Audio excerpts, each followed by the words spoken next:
You can't let one moment define you. Art thou the Christ, or should I look for another? God called David and God called Job and Joshua and all of that, but you got to believe he called you and he knew what he was doing. Because the point at which fear determines your boundaries, it's over. And what I heard was, I've given you a gift and I will take it right back. Big lesson. I'm carrying baggage that's already been paid for. But what I thought was a disaster was actually an answer to prayers. Unbelievable how we crucify our own people. I can't sit here and accept that fact. And that meek means teachable. You got to be pliable. You know, you're not made by what you have. You're made by what you go through. God, with his Holy Spirit on the inside, has given us the capacity to change. He said to me, go up on the roof of that motel and stay there and don't come down. And I remember stepping back and saying, God, anything that's fake, I can't be in it anymore. God, grant me the serenity to accept the things I cannot change.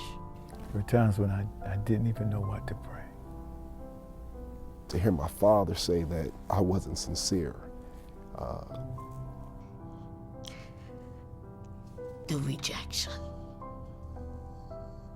the pain. The scroll gives you an opportunity to look beyond the lips of the prophet into the heart and the fears and the feet of the prophet. So it's not really about how you start in this life. It's all about how you finish. It's not about how fast you can run. It's how long you can run.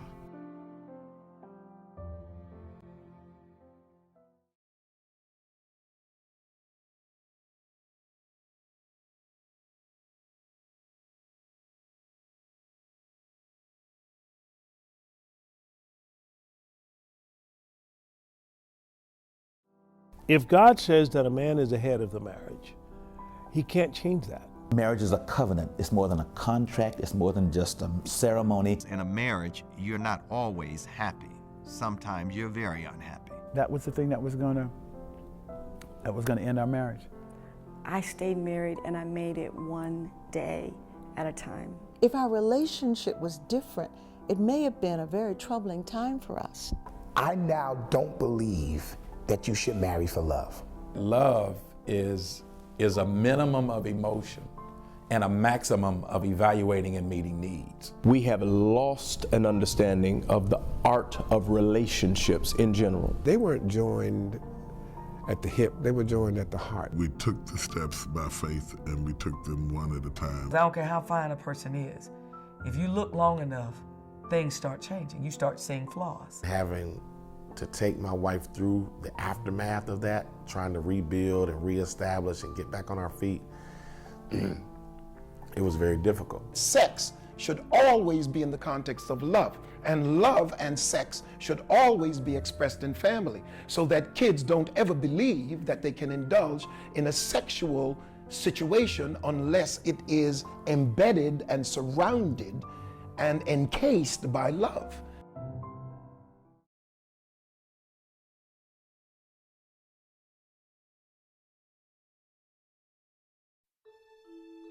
My breakthrough came by way of loss. I discovered what I was supposed to do when I saw the collapse of what I wanted to do.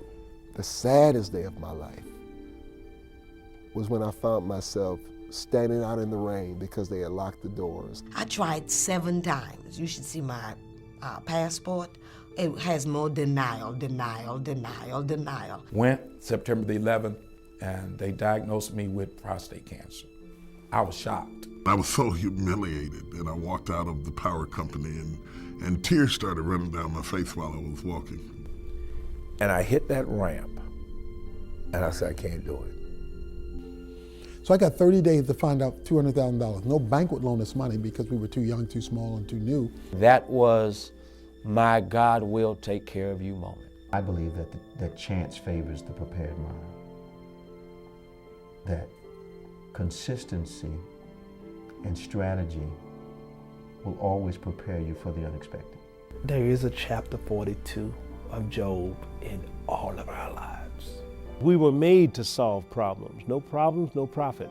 And so we were made to solve problems. We were made to be there, to be problem solvers, because we have access to a source that can do impossible things.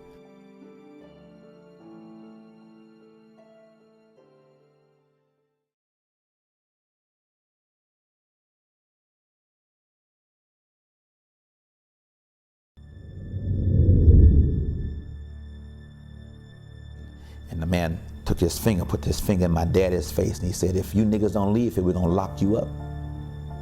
Now get on away from here. There was a conflict between myself and the nation. They declared war on me. I got bomb threats. The media never understood or even cared about what they were doing to my family. Sometimes when I laid on that rock and felt so all alone, I wondered, is there a God? So you got to learn how to have a press conference, but then sit down and have a self-conference. I have never used profanity in my life, and this girl used compound profane words to me. And then when my sister dropped, oh man, I got angry at God. The scroll gives you an opportunity to look beyond the lips of the prophet into the heart and the fears and the feet of the prophet. He said to me, son, you are not only a good preacher and pastor, but you are a man. The doctor tells you that you're going to deliver, but we're not quite sure if the child is going to live. Sometimes our greatest messages are never in our lips. It's in our struggle, it's in our pain, it's in our problems. Our human fallacies is what connects us to people, and I think the opportunity to let people know that you're just a guy like anybody else, a person. You're preserving a piece and a slice of our history as Africans in the North American diaspora that probably nobody else is doing. Everything I've been through makes up Wes Morgan, and that's why I can sit here and be so effective in people's lives, because I'm not telling you something I read. I'm telling you something that I'm living. This is my life.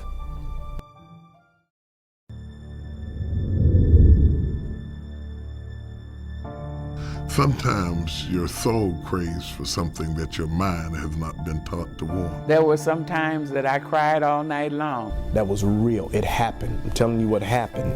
All he's been around was vision and dreams. Actually, I was really looking for sympathy. I've gone through times of discouragement. I have had people literally take their clothes off. But I broke the rules. I broke the rules and went lower than I was supposed to go. Our culture rewards fame however you get it.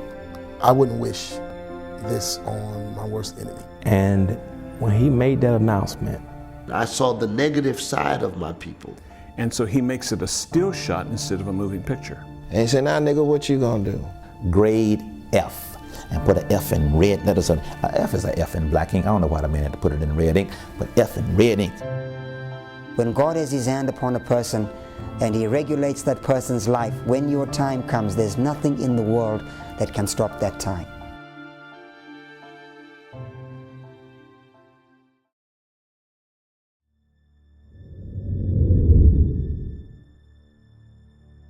I have gone to the morgues with mothers to identify the bodies of their children.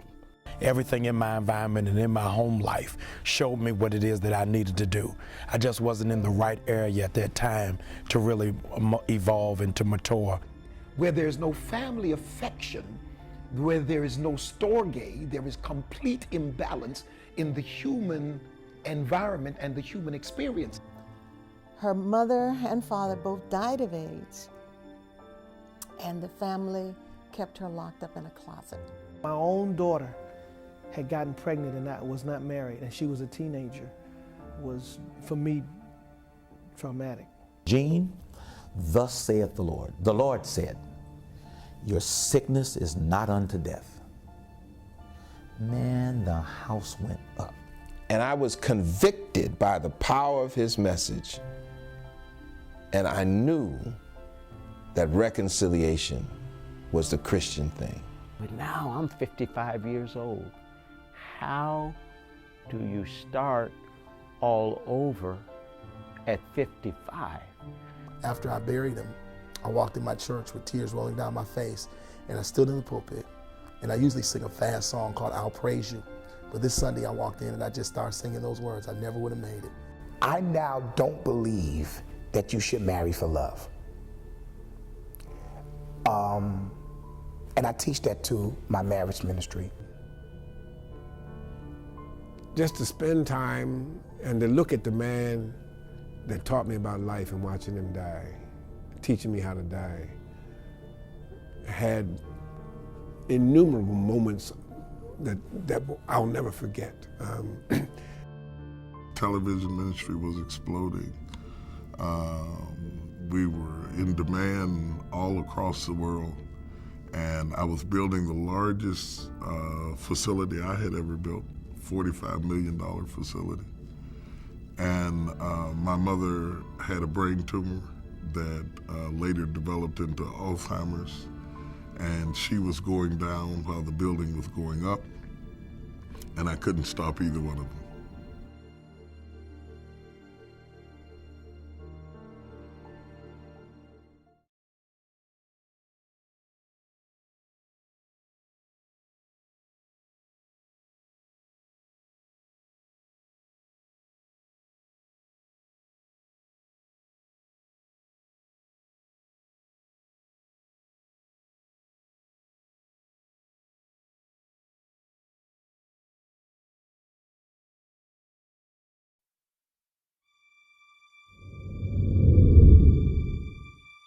The scroll gives you an opportunity to look beyond the lips of the prophet into the heart and the fears and the feet of the prophet.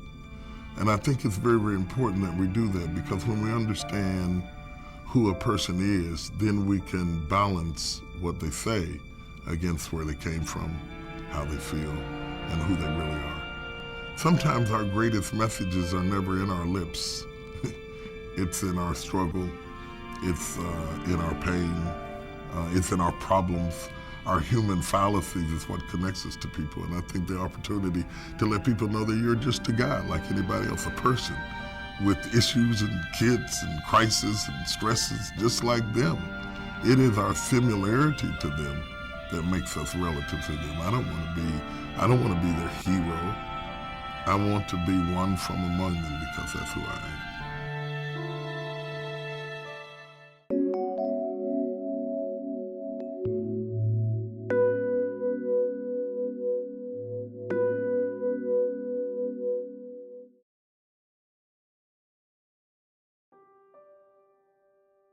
I'm amazed every day when I wake up and Taurus is still there, because he's just such a great guy. I'm just shocked, you know.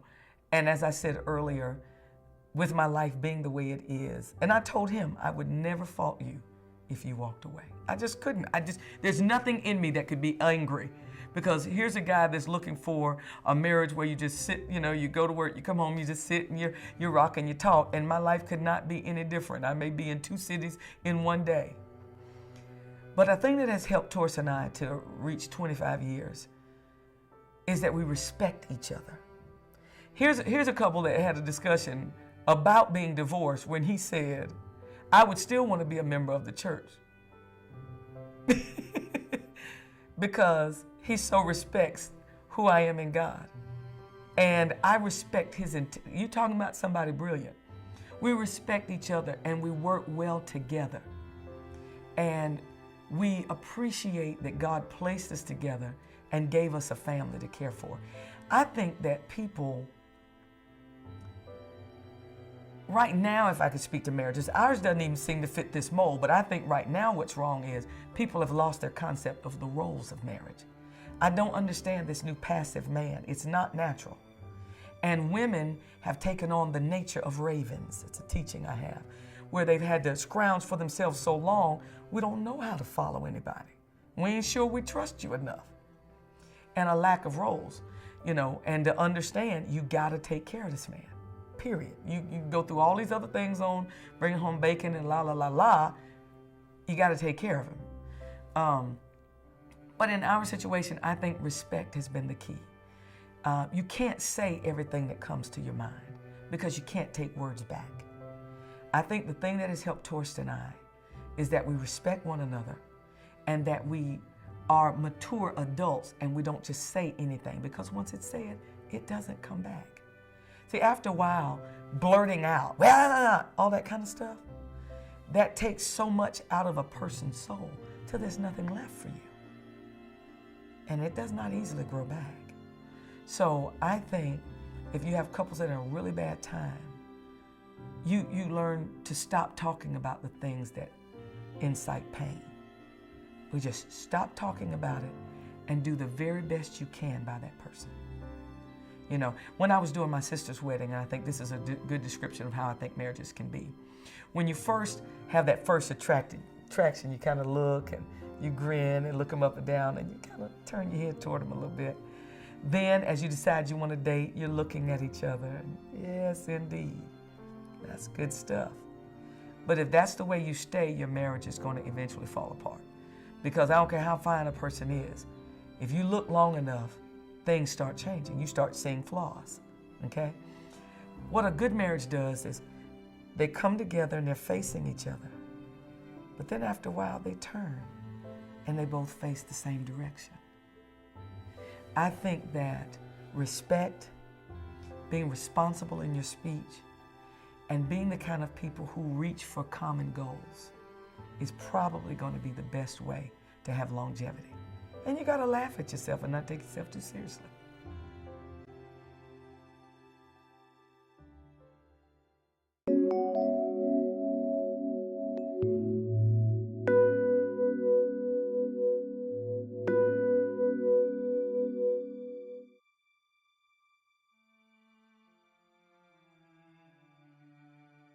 Wow, divorce is something that I wish that no one have to go through. I don't think no one gets married with the intentions on getting a divorce.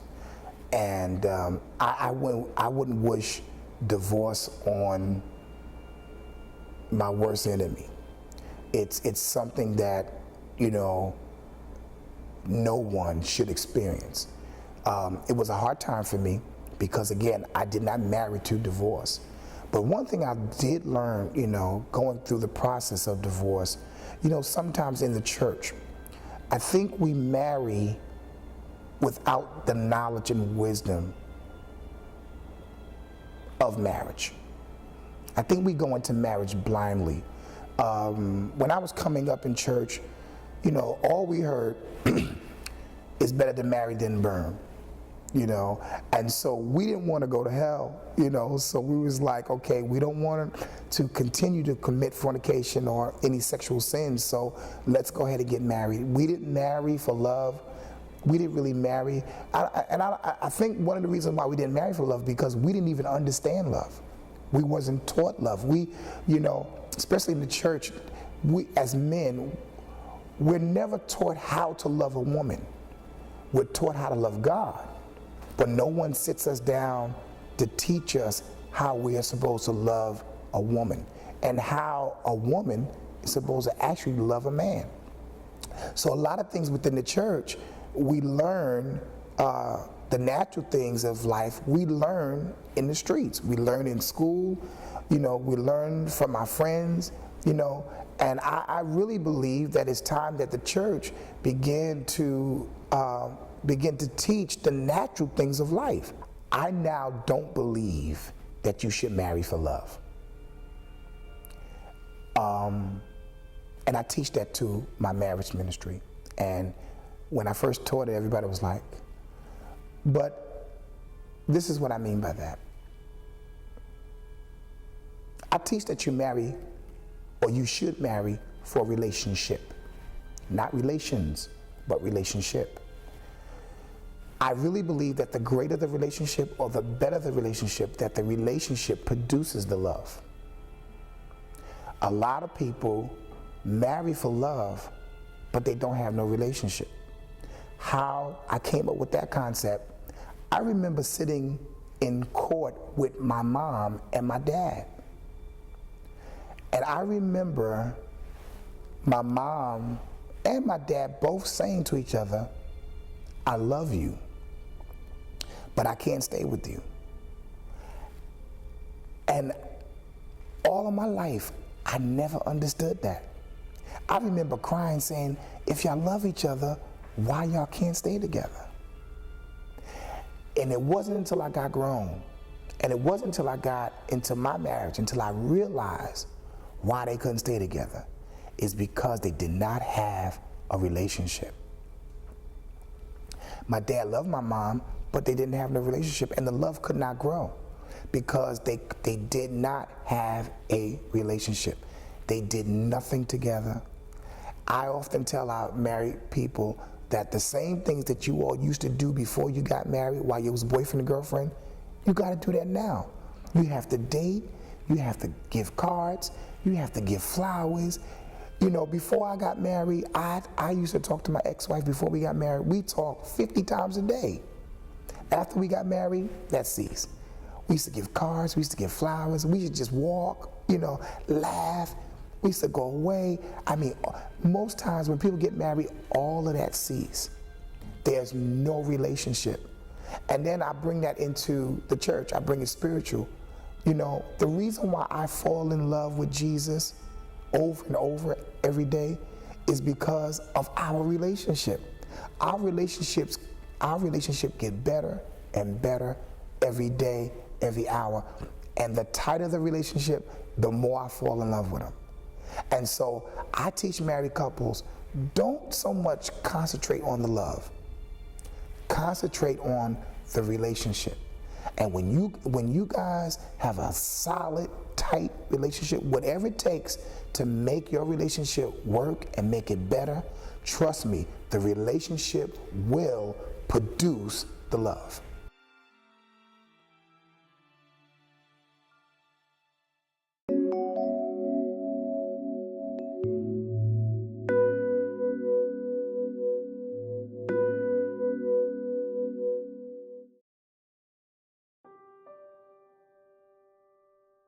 You gotta love the person that you're gonna be married to, and the person that you're married has got to love you. I see that as number one. But my definition of love is, I get it from Pastor A. Lewis Patterson out of Houston, Texas, and he says that love is a minimum of emotion and a maximum of evaluating and meeting needs. So love is not some feeling that I feel that I never felt before.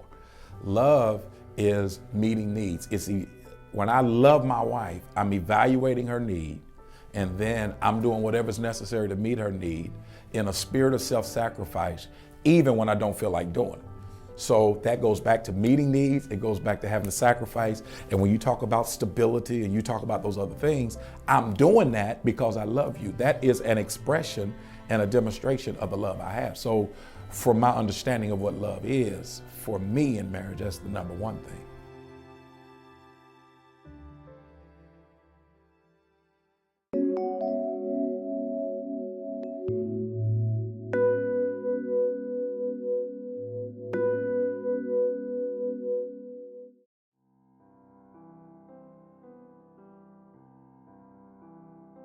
It was Sunday night, and I had preached Sunday morning, and taken my mother-in-law and my two little boys at the time and my wife to get something to eat, and we were coming back to church. It was raining. I was driving a 1979 Silver Anniversary Trans Am with an infrared dashboard T-top. You can tell I like the car. Was driving through the rain and hit a slick spot at the same time that some lady in a Jeep turned right in front of me. Long story short, the metal in my car ate the metal in her Jeep, and they got together, and there was grinding and screaming and spinning, and the battery jumped out the car about 15 feet. My head hit the windshield. And when everything stopped, and I really thought we were going to die because went in slow motion. It really, just like it does on TV, it's so weird. I'm like dying and fascinated because everything's like, oh, what, really slow? And I thought, oh, this must be it, but it wasn't. And then it hit real time again, and my wife's ankle was crushed and she couldn't walk. And when we got her to the hospital, I was okay, the kids were okay. My mother-in-law was okay. It knocked her shoes off her feet. The impact was so strong. Clean down the street, but we were all fine. My wife was injured. The doctor told me my wife would never walk again, and if she walked again, she'd walk with the metal brace up to her knee. And I was young and crazy and full of faith and fire and had no money, so I couldn't get the therapist or anything. So I became the therapist, and I stood out in front of her every day and held her arms and taught her how to walk. And she's still walking today. And we took it one step at a time. And she doesn't have a metal brace, and our kids are grown, and we're grandparents, and she's still walking today. But we took the steps by faith, and we took them one at a time because we believed against all odds that what God had given us to do would not be ended by one incident along the way. You can't let one moment define you or destroy you. Even if it destroys you in the minds of people, you cannot allow their opinion to stifle your existence, because God gave you life, and what you do with it is your gift to Him.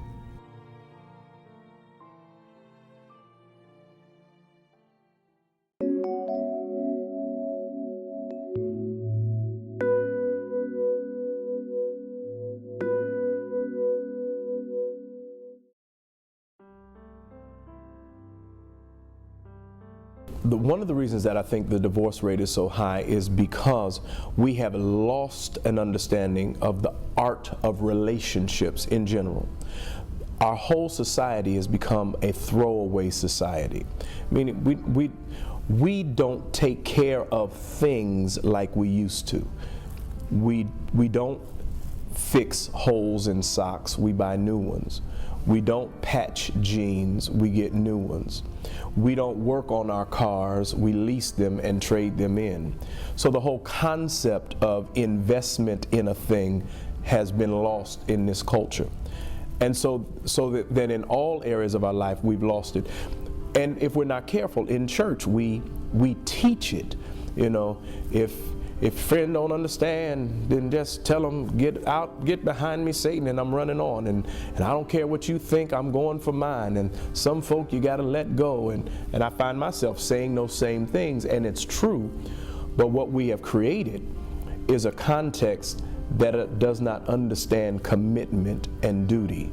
And because of that, a byproduct, I believe, of that is a high divorce rate, because we just don't want to struggle with real relationships take struggle. Most of the friends that I have, I've had some periods where we've had to get upset with each other. I often remind our church about one of my favorite movies, and one of the favorite scenes of the movie is in Lean on Me, when Morgan Freeman and Robert Guillaume are in the courtroom, and Robert Guillaume has to give it to him because he's really messing up.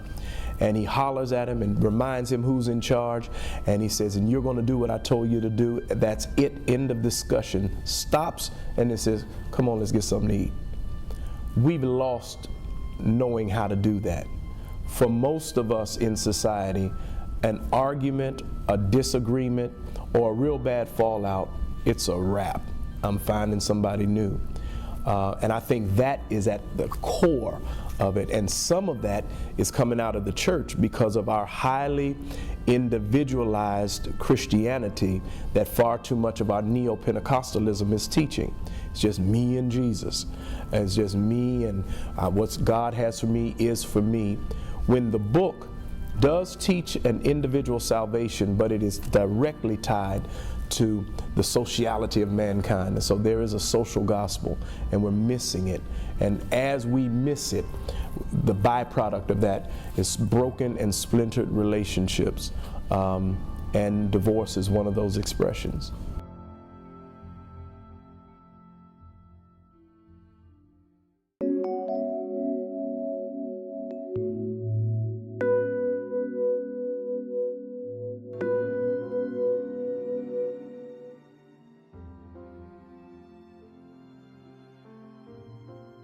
If God says that a man is the head of the marriage, he can't change that. Now, what society, because of things and how they are, a woman now is working and many times has a higher position than the man in the house and making more money. But that still doesn't make her the head. That has nothing to do with that. If she still respects her man and understands that his role is what it is, then these are two divisions of labor. These are two separate places that if they just hold down their fronts and so forth, this thing will work out just fine. She should respect him even if he doesn't have a job. If he's trying to find a job, that still should be respect. He should respect her if there's a shortcoming in her life. See, and that's what we're all about, praying for one another, understanding one another, and so forth. This marriage thing is really, in these last days, it's going to be one of the key, I think, assaults of the enemy to try to destroy a marriage or the perception of marriage. A marriage, I think, is good. I think you have to be ready to be married and realize this. Some people have elected not to be married, and that is in the Bible as well. And so that's the grace that he gives some people. I don't have that grace. I have to get married. And so with us, to find a mate, how do you find them? You go and look at the Bible and see how mates were brought to the people who had mates. God knows when you're ready. He knows when that person's ready. With my wife and I said, now this woman, I'm not going to marry this woman unless the Lord is in this. I'm not doing it. Because I was a little bit leery of it. And so what happened? I said, now I know we're close, but I'm getting a promotion. And that time I was working for a company called IBM in computers. I said, I'm being promoted out of the country. out of the state. So I got promoted to Minneapolis. I said, if God's going to put this together, it's going to have to be supernaturally. He's going to have to do it. So I just left. God put it together supernaturally, and 30 years later, we're just as happy as we can be. Now, as we've gone along, there have been problems. But each time in that, I have a tendency now to not just say she's got a problem. We're out here in the middle of the ocean in a boat by ourselves. We've got a problem, we're both out there. So I look at myself first. I say, okay, now how can I help her to overcome this? And plus the fact, we get used to how each other are, each person is, our own idiosyncrasies. We get used to it now. She's particular. Don't put that glass down there on my furniture. My furniture, Well, I got to understand that she thinks it's her furniture, so I have to understand. See, and that's what I'm saying. That at first that used to be, I just get back our furniture. Who she think it is? I'm bringing money in this. So all of that kind of stuff you get used to. And once you just work that out, now it's her house. I got a little corner that I share over there sometimes, so I go into myself, called my office. But other than that, I understand she did the Christmas decorating. She's got the housekeeper. It's her place.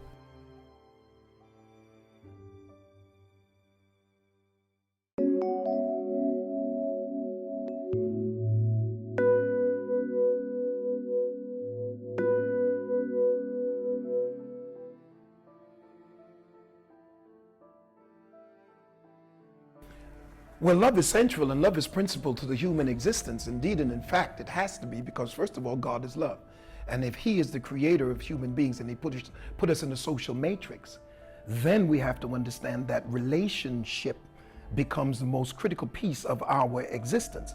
First of all, the whole Bible is a book of relationships. I told you what my hub was, for God so loved the world. And this becomes a substratum and actually the fuel and the energy that brings God into man's sphere after man has fallen. But if you check the 10 Commandments, you'll find that 6 to 4, it is in how we treat each other. And it's very, very critical, because I can't even declare my love for God without my love for the individual around me. So consequently, the Greeks have love in 4 different stages. They have, number 1, they have agape, which is divine love. They have eros, which is sexual or heterosexual love or human love. And then thirdly, they have storge, which is family love. They have phileo, which is brotherly love. Those are the 4 principles. They have others, but those are the 4 principles. And so when you understand that where there's no family affection, where there is no storge, there is complete imbalance in the human environment and the human experience. And that's why we have the kind of turmoil that we have in families. And when families break down, whole societal structure falls apart. Then if the family does not give you the right kind of upbringing and teach you the right kind of setting for love and the security that comes from it and the self-expression and the sharing that comes from it, then it disqualifies you for the next level. Phileo becomes more difficult when storge was not present. Where storge and phileo is not present, then eros abounds, because now we operate simply out of our lust, because we have no attachments. You see, love should always be the substratum of even sex, because what it says is that sex should always be in the context of love, and love and sex should always be expressed in family, so that kids don't ever believe that they can indulge in a sexual situation unless it is embedded and surrounded and encased by love in a familial situation. And then, of course, if we understand those loves, then we can grasp the love of God to a great extent, even though it far exceeds the loves that I just mentioned. When you talk about agape, now you're talking about subjectivity, love out of a strength that has nothing to do with the object. So indeed and in fact, from when he talked about the art of loving, and he placed it in a relational or a relationship environment, in a family environment, and you can't miss it. That's what it's about. And many times when we love people, we love them out of subjective deficiencies, and we don't. In fact, many of us don't even love objectively, because we can't even figure out why we love somebody.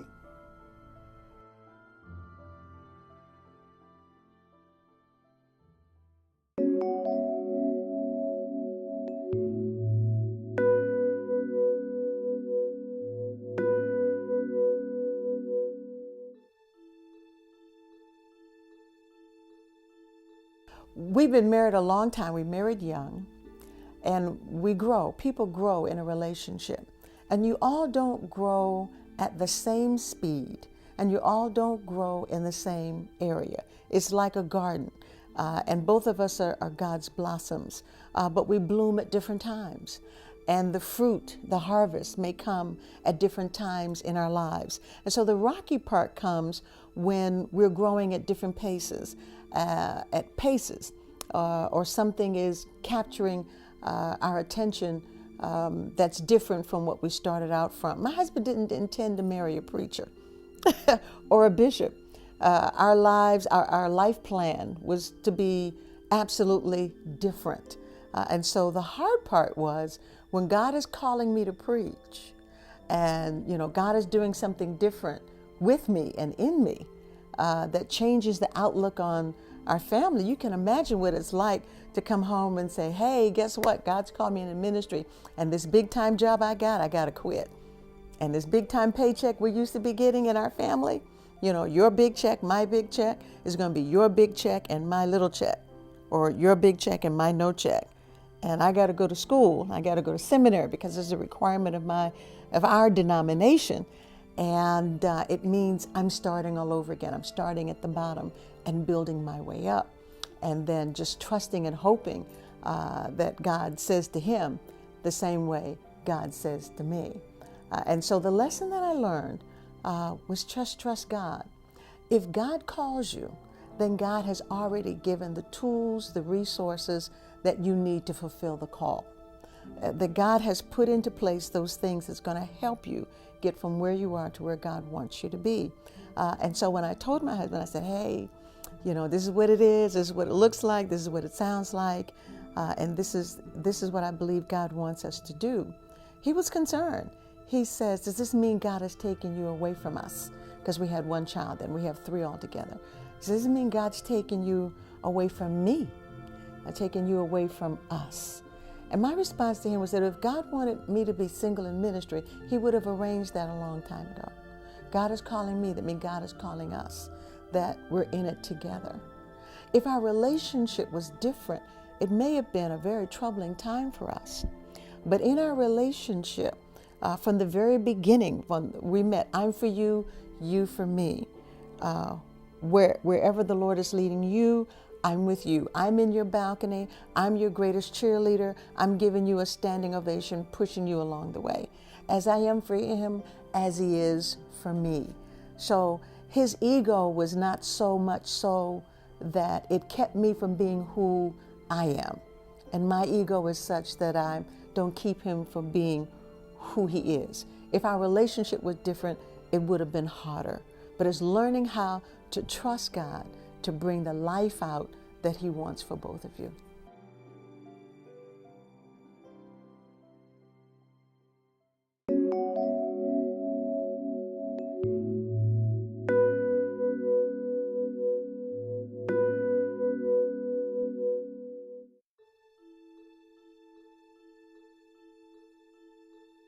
Here's another lesson that I learned from the same pastor at 12 years of age, who told me you don't have to do wrong to learn right. He also told me at 12 years of age that there will be 3 problems you will face in your ministry. And they will be, he said, wine, money, and women. Okay? So he told me as a young child, you have to watch out for these 3 things. And so I'm not a rich pastor because I've never gotten caught up into the money. In fact, I've invested much back into the ministry. I don't do drugs because he told me, you know, you don't need to be doing drugs and wine and all of that. And with the women, he also taught me as a young child, you don't dismiss the woman who is trying to approach you, okay? And so I started preaching at 12 years of age, okay? I'm ordained at 17 years of age. You know, I'm married at 19 years of age, 24 years of age, 19, 20, I don't know, 24 years of age. And so during that time, many women came to the pastor, to the young minister who they thought was attractive and who was also interim pastor and pastor of other churches. I have always said to myself that I did not want to fall of these 3 things. And so I learned how to deal with those persons who came to me like that at an early age. When they would come and want to be attractive to me, and I would say to them, if they were attractive, not attractive, I said, you're attractive. And if it was any other period in my life, I would probably be attracted to you and probably even marry you. But that's when I'm single. And to be very honest with you, I never wanted a church girl anyway. I need somebody real because I live in the church world all the time, so I needed someone real. In fact, my wife didn't even want to date me after she found out I was a minister. So, yes, I've had these folk to approach me, and as a young man, there's a human side of you. But,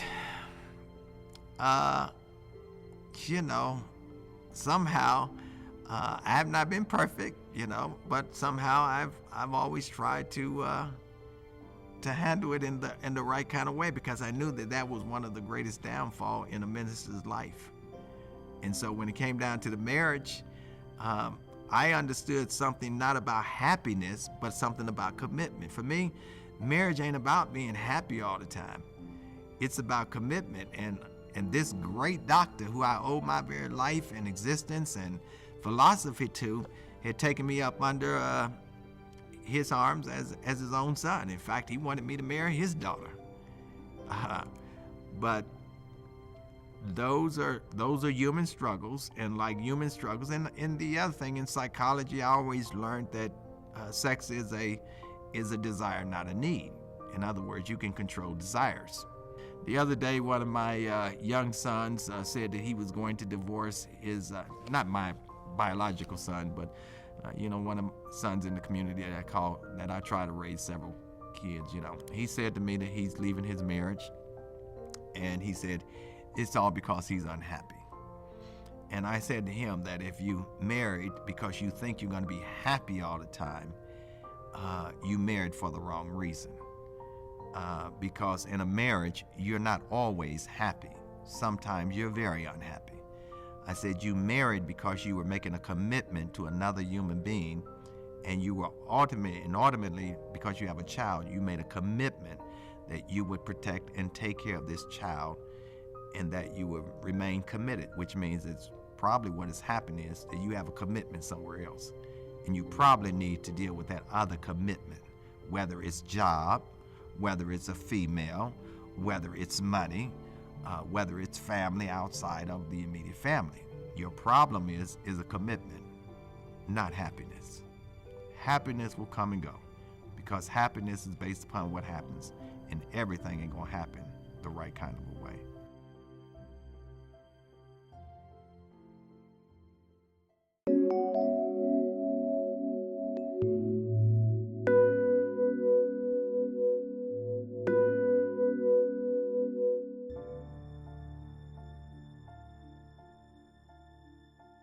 What is the key to a happy marriage? Let's write a book and make $1 million. I think marriage is such a circumstantial relationship, if you will. I think there are two different people from two different walks of life, two different journeys, and God sovereignly brings them together. I think first of all is to recognize that God is the one who brought you together. I think many of us are brought together by our passion, by our lust rather than our love, by our loneliness. I know so many people who've gotten married just because they didn't want to be by themselves. So I think first of all it is to really seek the will of God, and to humbly listen to God, who often speaks through friends, speaks through relatives, speaks through His Word, and there are other ways that He speaks. But I think that many times, many of us are motivated by other than godly reasons for marriage. I think secondly, there's the issue of commitment and understanding that marriage is a covenant. It's more than a contract. It's more than just a ceremony. It's more than a celebration. It's more than throwing rice. It's more than just getting a lot of presents. But it is a covenant. So I think that first of all, we ought to understand the concept of covenant, that there are responsibilities on each side, and that covenant is a three-way covenant between a man and a woman, and that man and woman's God. I learned that the hard way. It took me a long time to learn it. But now after 33 years, I guess I'm catching on. My wife and I have been married for 33 years, nothing but the grace of God.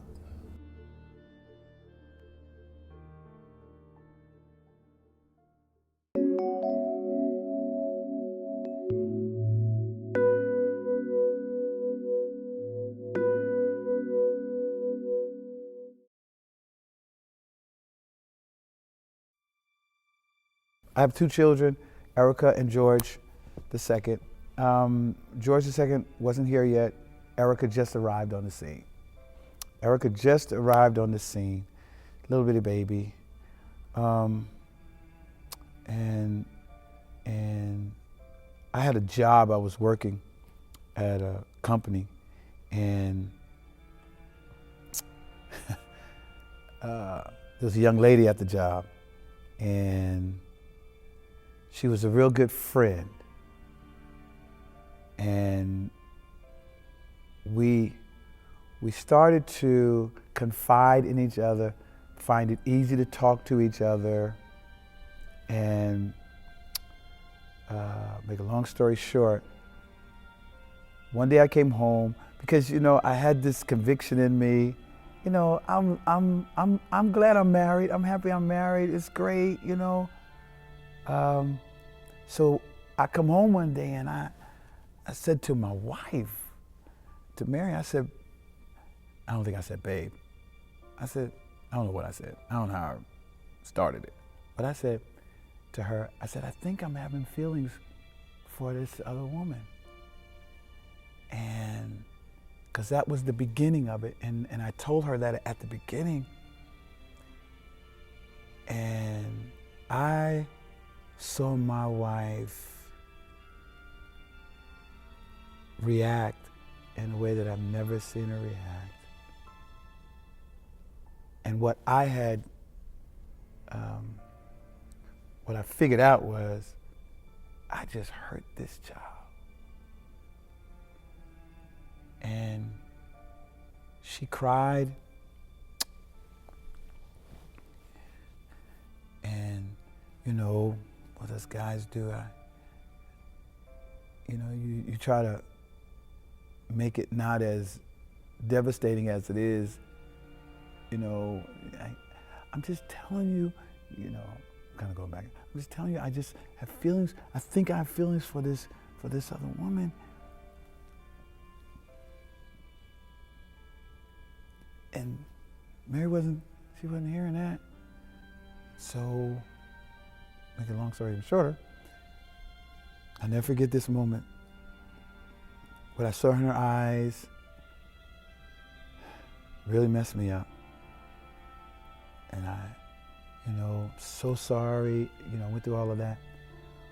But she was in such pain that where we were living, we were in a mother and daughter house. And we were upstairs. And she went to the door, and our little bitty baby, Erica, was in the other room. She went to the door, and she was gonna leave. And I couldn't let her leave. I said, no, you can't leave. And she was, she was crying. She said, I gotta get out of here. And for some reason, I knew in me, if I had let her go out, that would have been the end. So I did not let her leave that house. She was crouched down at the door with her hand on that knob. I got down with her. I put my hand on top of her hand on that knob, and I just would not let her leave that house. And she didn't. She didn't leave. We talk about it. We don't talk about it often, but we do talk about it. When we do our marriage seminars around the country and what have you, when we teach on marriage and what have you, every now and then that I'll rehearse this story. She's very, we know the story. And I'm so glad she didn't leave. And I think she said she's glad she didn't leave. But I know she also said she wanted to leave. She just needed to get out. She tells me now, she says, I wasn't gonna hurt nobody. I wasn't gonna do anything bad to myself. But I just need to get out. And I said, no, I couldn't let you go because I don't know where you would have gone. I don't know, and we got a little bitty baby in this room over here, and I ain't into diaper changing. So, well, I wasn't real good at it. So I know, I told her, I said, I need you. I am so sorry, I need you. And that pretty much was the end of it. But that was a moment in our marriage where I thought, man, because of my, stupid, man, just trying to be that man thing, that was going to be it. That was the thing that was going to end our marriage. And it didn't. And I'm glad it didn't. So glad it didn't. And we're here today, now 37 years, and it's good.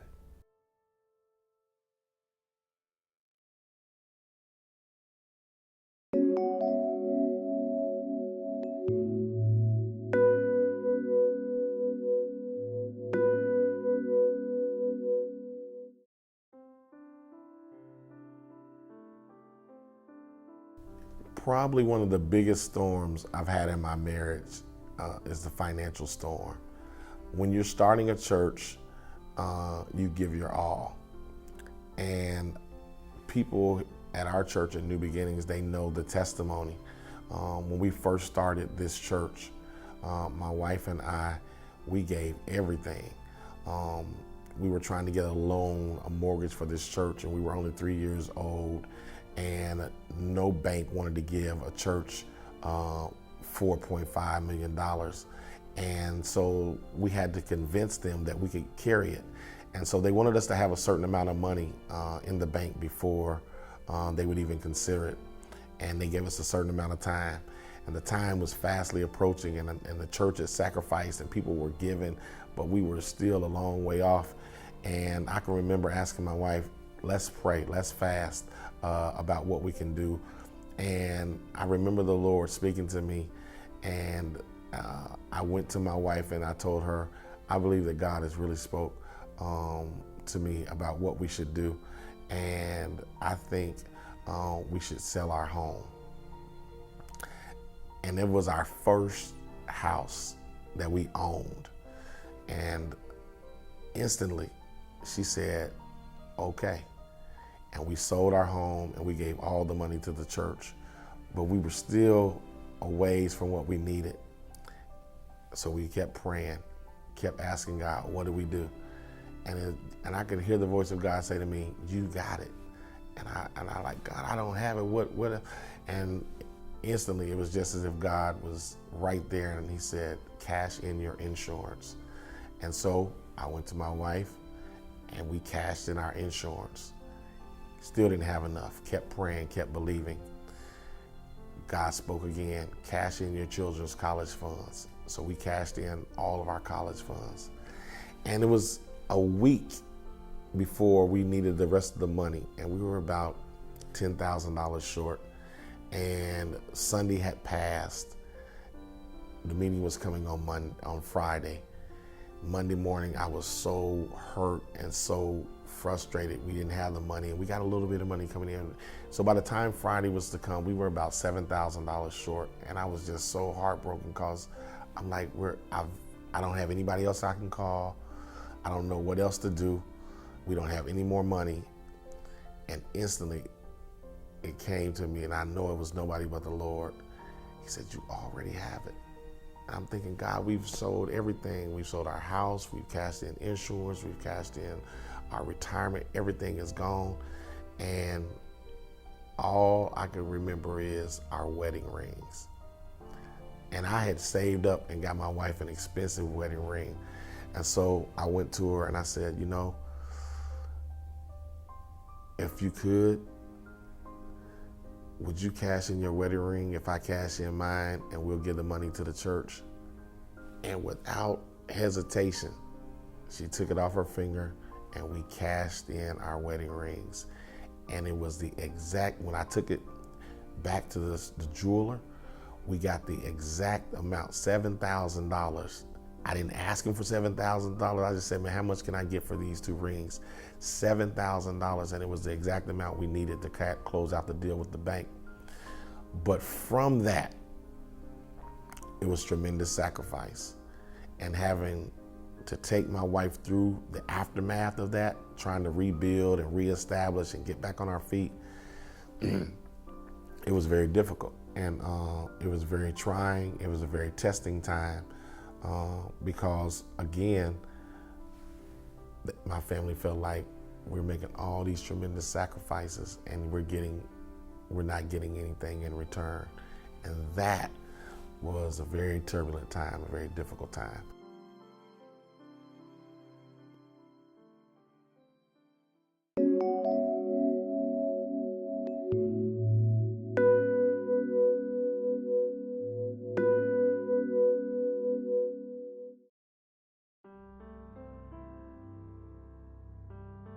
The thing that makes for a successful marriage is meeting needs. I think people go where their needs are met. And people ask me about church growth and all of that. If you have a ministry that is meeting people's needs, meeting the need of babies and meeting the need of children and meeting the needs of youth and meeting the needs of married couples and singles and meeting the needs of the community, if you meet needs, people show up where their needs are met. So same thing in the home when a wife or husband says, well, my spouse won't come home. Well, what they're saying to me is, you're not meeting their needs, because people go where their needs are met. And that husbands and wives, the way God made us as men and women, are so uniquely different even to the point that needs are different for a husband and wife. And what happens in marriage oftentimes, from my perspective, is you have a wife that is working hard in that marriage, but she's doing to her husband what she really wants her husband to do to her, and that ain't his need. And then he's working hard in that marriage, and he's doing to his wife what he wants her to do to him, and that's not her need. So they're putting forth all this energy, and they're frustrated because I'm working so hard, and you're not appreciating it. Well, I'm not appreciating it because that ain't my need. And because needs are not getting met, people get frustrated and things fall apart.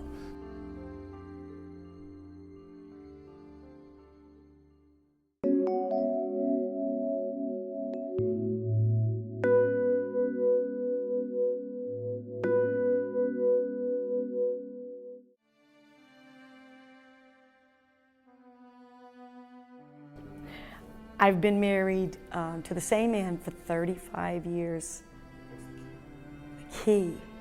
You know, somebody said to me, how have you stayed married 35 years? I said, I didn't. I stayed married and I made it one day at a time. I think that's one of the keys.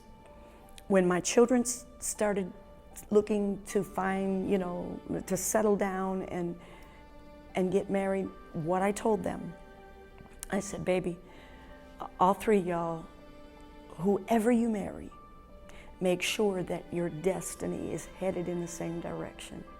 Because everybody starts out together. But if his destiny is over here and yours is over here, somewhere in the journey there'll be a separation. And so make sure that y'all are headed in the same direction. And did I know that when I was 17? Absolutely not. I didn't know that. I just thank God for mercy. I did get the right man. He got the right woman. And we're 35 years together, and he still makes me laugh. And that's pretty cool.